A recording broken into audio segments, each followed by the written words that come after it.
ഫൈബറിൻ്റെ video ഞാൻ പറഞ്ഞിട്ടുണ്ട്. നിങ്ങൾ സോയബിൾ ഫൈബർ എടുത്താലും ഇൻസോയബിൾ ഫൈബർ എടുത്താലും നിങ്ങളുടെ ബോഡിയിൽ ഡൈജസ്റ്റ് ചെയ്യാനുള്ള എൻസൈം ഇല്ല. ആ വീഡിയോ തന്നെ പറഞ്ഞു. അടുത്ത വീഡിയോയിൽ എങ്ങനെയാണ് നിങ്ങൾ ഫൈബർ ഹെൽപ്പ് ചെയ്യുന്നത്. എല്ലാവരും പറഞ്ഞൊരു വാദമാണ്, ഫൈബർ എടുത്തു കഴിഞ്ഞാൽ നിങ്ങളുടെ ബ്ലഡിൽ ഗ്ലൂക്കോസ് ലെവൽ ഇൻക്രീസ് ചെയ്യില്ല, നിങ്ങൾ ഡയബറ്റിക് പേഷ്യൻ്റ് ആണ്, നിങ്ങൾക്ക് കൺട്രോൾ ചെയ്യാൻ പറ്റുന്ന പറഞ്ഞത് ശരിയാണ്. നിങ്ങൾ 200 ഗ്രാം റൈസ് എടുക്കുന്ന ആൾക്കാരാണെങ്കിൽ അതിനൂടെ ഫൈബർ കൂടി അടങ്ങിയ ഭക്ഷണം എടുക്കാൻ ഫൈബർ ചേർത്ത് എടുക്കുകയാണെങ്കിൽ നിങ്ങൾ ബ്ലഡിൽ ഗ്ലൂക്കോസ് ലെവൽ പെട്ടെന്ന് സ്പൈക്ക് ചെയ്യില്ല, നിങ്ങൾക്ക് കൺട്രോൾ ചെയ്യാൻ പറ്റും. പക്ഷേ അത് വിചാരിച്ചിട്ട് നിങ്ങളൊരു ഷുഗർ പേഷ്യൻ്റ് ആണെങ്കിൽ നിങ്ങൾക്ക് അത് ഷുഗർ കൺട്രോൾ ചെയ്യാനോ അത് കുറയ്ക്കാനോ പറ്റില്ല. നിങ്ങൾ എടുക്കുന്ന കാർബോഹൈഡ്രേറ്റ് നിങ്ങൾ 200 ഗ്രാം ഫൈബർ ഇല്ലാതെ എടുത്താലും ഫൈബർ കൂട്ടിയെടുത്താലും അറ്റ് ലാസ്റ്റ് അവിടെ എൻഡിലെത്തുന്ന റിസൾട്ട് ആണ് സെയിം ആണ്. നിങ്ങൾ കാർബോഹൈഡ്രേറ്റ് കുറച്ചാൽ മാത്രമാണ് നിങ്ങൾക്ക് ഷുഗർ കൺട്രോൾ ചെയ്യാൻ പറ്റുള്ളൂ. സെക്കൻഡ് പറയുന്നത് നിങ്ങൾക്ക് വെയിറ്റ് ലോസിന് ഒരുപാട് ഫൈബർ സപ്പോർട്ട് ചെയ്യുന്നുണ്ടെന്ന് പറയുന്നത് അവിടെയും സെയിം സിസ്റ്റമാണ്. നിങ്ങൾ ഫൈബർ കൂടുതൽ എടുത്തിട്ട് കാർബോഹൈഡ്രേറ്റ് കൂടുതൽ എടുത്തിട്ട് കാര്യമില്ല. നിങ്ങൾ കാർബോഹൈഡ്രേറ്റ് കുറയ്ക്കുകയാണെങ്കിൽ നിങ്ങൾക്ക് വെയിറ്റ് ലോസിന് സപ്പോർട്ട് ചെയ്യും.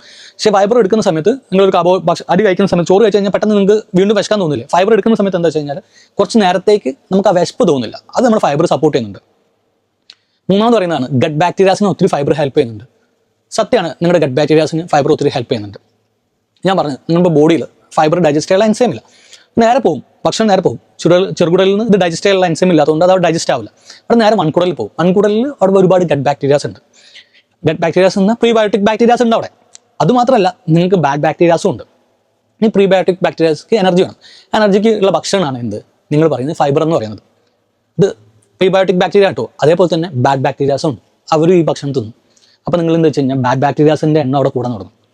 അപ്പം ഈ പ്രീബയോട്ടിക് ബാക്ടീരിയാസ് എന്ത് ചെയ്തു, ഈ ഫൈബർ എടുത്ത് അവർക്ക് എനർജി യൂസ് ചെയ്യുന്നത് വെച്ചാൽ അതിൻ്റെ പേരാണ് ഫെർമെൻറ്റേഷൻ എന്ന് പറയും. അപ്പോൾ അതിൻ്റെ ഭാഗമായിട്ട് എന്താ ഉണ്ടാകുന്നത് വെച്ച് കഴിഞ്ഞാൽ നിങ്ങൾക്ക് ഗ്യാസ് റിലീസ് ചെയ്യും, മീത്തേൻ റിലീസ് ചെയ്യും, കാർബൺ ഡൈ ഓക്സൈഡ് റിലീസ് ചെയ്യും, ഹൈഡ്രജൻ റിലീസ് ചെയ്യും. അതുകൊണ്ടാണ് നിങ്ങൾ ഫൈബർ അടങ്ങിയ ഭക്ഷണം കഴിക്കുന്ന ചില സമയത്ത് ചില ആൾക്കാരിൽ ബ്ലോട്ടിംഗ് ഇഷ്യൂസ് വരും, നെഞ്ചെരിച്ചിൽ വരും, ഗ്യാസിൻ്റെ ഇഷ്യൂസ് വരും, ലൂസ് മോഷൻസ് വരുന്നതിൻ്റെ മെയിൻ റീസൺ എന്ന് പറഞ്ഞാൽ ഇതാണ് വരുന്നത്. അത് മാത്രമല്ല നിങ്ങൾ എടുക്കുന്ന പല ന്യൂട്രിയൻസും ഇത് അബ്സോർപ്ഷൻ ചെയ്യാൻ സഹായിക്കുന്നില്ല ഈ ഫൈബർ എന്ന് പറയുന്ന സാധനം. ചില ആൾക്കാർക്ക് ശ്രദ്ധിച്ചാൽ മനസ്സിലാവും, നിങ്ങൾ എഗ് എടുക്കുന്ന സമയത്ത് നിങ്ങൾക്ക് പിമ്പിൾസ് വരുന്ന കണ്ടിട്ടുള്ളൂ, എഗ് യോക്ക് യൂസ് ചെയ്യുന്ന സമയത്ത് പിമ്പിൾസ് ഒക്കെ വരുന്നുണ്ടല്ലോ ഫേസ്. എനിക്ക് പണ്ട് ഒരുപാട് അനുഭവിച്ചാണ് ഞാനത്.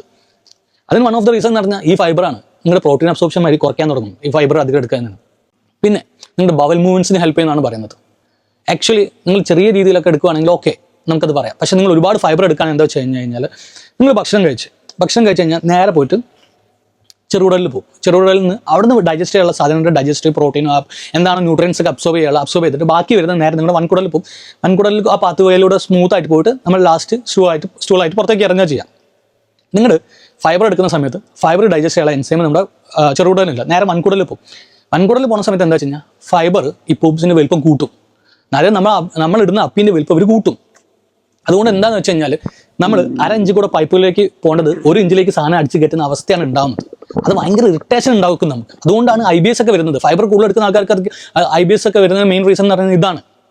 IBS വരാൻ വേറെ ഒരുപാട് റീസൺ ഉണ്ട് കേട്ടോ. നിങ്ങൾ റെഗുലറായിട്ട് സ്മോക്ക് ചെയ്യുന്ന ഒരാളാണെങ്കിൽ, നിങ്ങൾ ആൽക്കഹോൾ യൂസ് ചെയ്യുന്ന ഒരാളാണെങ്കിൽ, അതേപോലെ സ്ട്രെസ് ഉള്ള ആൾക്കാർക്കൊക്കെ IBS വരും. പിന്നെ പെരിസ്റ്റാൾസ് മൂവ്മെന്റിന് ഹെൽപ്പ് ചെയ്യുന്ന പറയുന്നത് അത് ഇൻവോളണ്ടറി ആണ്. അവിടെ ഉണ്ടാകുന്ന മസിൽ കോൺട്രാക്ഷൻ എന്ന് പറഞ്ഞു കഴിഞ്ഞാൽ അത് ഇൻവോളണ്ടറി ആണ്. അത് നമ്മുടെ കയ്യിലൊന്നും അല്ല, അത് നിങ്ങൾ ഫൈബർ എടുത്തുകൊണ്ടൊന്നും അല്ല. പിന്നെ അപ്പോൾ നിങ്ങൾ ചോദിക്കും ഗട്ട് ബാക്ടീരിയാസിന് ഫൈബർ വേണ്ട ചോദിച്ചു കഴിഞ്ഞാൽ ഫൈബർ വേണമെന്നില്ല. നിങ്ങൾ എടുക്കുന്ന ഷോർട്ട് ചെയിൻ ഫാറ്റി ആസിഡ്, അതായത് ഫാറ്റ് എടുക്കുകയാണെങ്കിൽ കിട്ടും. കീറ്റോൺസും നിങ്ങൾക്ക് ആ പ്രീബയോട്ടിക് ബാക്ടീരിയാസിന് വേണ്ടിയിട്ടുള്ള എനർജി കിട്ടും. പക്ഷേ നിങ്ങൾ കാർബോഹൈഡ്രേറ്റ് ഡയറ്റിലാണെങ്കിൽ ഞാൻ ഡെഫിനറ്റ്ലി നിങ്ങളോട് പറയും നിങ്ങൾ ഫൈബർ കൂടുതൽ എടുക്കണം. കാരണം ഫൈബർ എടുക്കുകയാണെങ്കിൽ നിങ്ങൾക്കൊരു കാര്യം, എന്തായാലും നിങ്ങൾ ബാഡ് ആയിട്ടുള്ള ഭക്ഷണമാണ് കഴിക്കുന്നത്. ഫൈബർ കൂടുതൽ എടുക്കുകയാണെങ്കിൽ നിങ്ങളുടെ ബ്ലഡിൽ ഗ്ലൂക്കോസ് ലെവൽ ഇൻക്രീസ് ചെയ്യാത്ത റീസൺ. അതേപോലെ തന്നെ നിങ്ങൾക്ക് ഒരുപാട് ഭക്ഷണം കഴിക്കാൻ തോന്നില്ല. നമുക്ക് ഭക്ഷണത്തിന് നമ്മുടെ നാട്ടിൽ പണ്ടൊരു ഭക്ഷണത്തിന് ഒരു സ്റ്റൈൽ ഉണ്ടായിരുന്നു. അത് ഞാൻ അടുത്ത വീഡിയോയിൽ പറയാം. അപ്പോൾ നിങ്ങൾക്ക് ഒരു ലോങ് ടൈമിലേക്ക് കുറച്ച് നേരത്തേക്ക് വിശക്കാതെ തോന്നും. ഈ രണ്ട് കാര്യവും നിങ്ങൾ കാർബേസ് ഡയറ്റിലാണെങ്കിൽ ഫൈബർ നിങ്ങളിൽ പെയ്യും.